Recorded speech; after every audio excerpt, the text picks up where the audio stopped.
السلام علیکم۔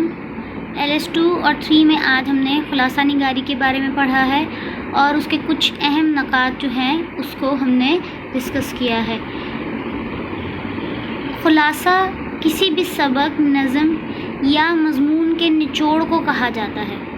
اسے تلخیص نگاری بھی کہتے ہیں، یعنی کسی بھی سبق یا مضمون کے اہم نکات کو الگ کر کے اور اس میں سے غیر ضروری معلومات کو ہم الگ کر دیتے ہیں، اور جو ضروری معلومات ہیں اس کو ہم ایک جگہ جمع کر دیتے ہیں تو وہ سبق کا خلاصہ بن جاتا ہے۔ اس کے جو اہم نکات ہیں اس کو بھی ہم دیکھ لیتے ہیں۔ خلاصے سے ہمیں ایک فائدہ یہ ہوتا ہے کہ ہمیں کم وقت میں اہم جو معلومات ہیں وہ میسر آ جاتی ہیں اور اس کے بارے میں ہمیں پتہ چل جاتا ہے۔ ہم اس کے چند اصول دیکھ لیتے ہیں کہ کیا ہیں۔ خلاصے کا پہلا تو اصول یہ ہے کہ آپ جو بھی سبق پڑھیں، آپ کو نظم کا خلاصہ ملا ہے، مضمون کا یا سبق کا، اسے آپ اچھی طرح سے پہلے پڑھ لیں اور سمجھ لیں۔ اب دوسرا طریقہ اس کا یہ ہے کہ آپ نے جو اس کے اہم نکات کو پڑھا اسے آپ خط کشیدہ کر لیں، نشان لگا لیں یا واوین لگا کے اسے واضح کر لیں، اور پھر اب جب آپ خلاصہ لکھنے بیٹھیں تو ان اہم نکات کو ایک دفعہ دوبارہ سے پڑھ کے اور لکھ لیں۔ جب آپ ان تمام نکات کو لکھ لیں تو اسے ایک دفعہ دوبارہ دہرا لیں تاکہ اس میں سے آپ کو یہ معلوم ہو جائے کہ کوئی معلومات رہ نہ گئی ہو۔ خلاصہ لکھتے ہوئے ہمیں اس چیز کا خیال رکھنا ہے کہ خلاصہ کل تحریر کا 1/4 حصہ یا 1/3 حصہ لکھا جا سکتا ہے۔ اس میں ہمیں زیادہ تفصیل یا فالتو جو معلومات ہیں اس سے ہمیں گریز کرنا چاہیے۔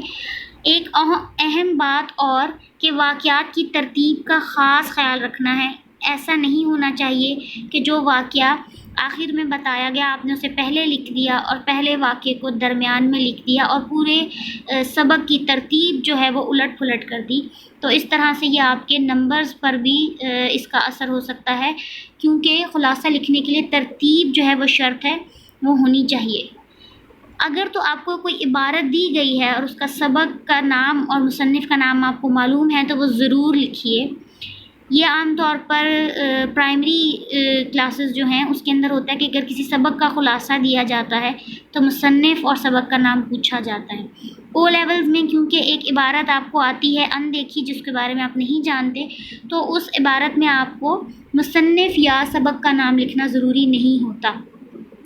ایک کوشش یہ کرنی چاہیے خلاصہ اپنے الفاظ میں لکھیں آپ، اور خود سے کوئی اضافی بات اس میں شامل نہ کریں جو اس عبارت میں موجود نہیں تھی، اور آپ اس میں کوئی تبدیلی نہیں لا سکتے۔